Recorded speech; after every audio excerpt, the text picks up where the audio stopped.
I'm Jeff, and you want to know how to open a Microsoft Word document.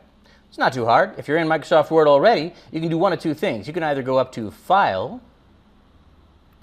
and Open, right there at the top, and navigate to the folder you're looking for.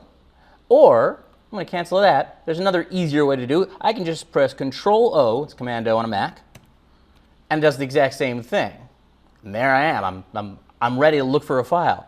Once I'm looking for my file, I just go into the... We're going to look for my file, and I double-click it. Boom, it's opened.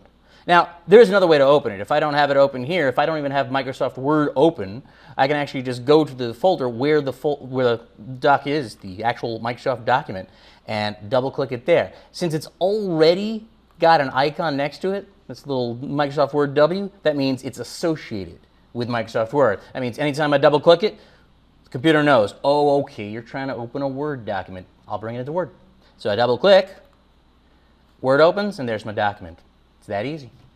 I'm Jeff, and this is how to open a Microsoft Word document.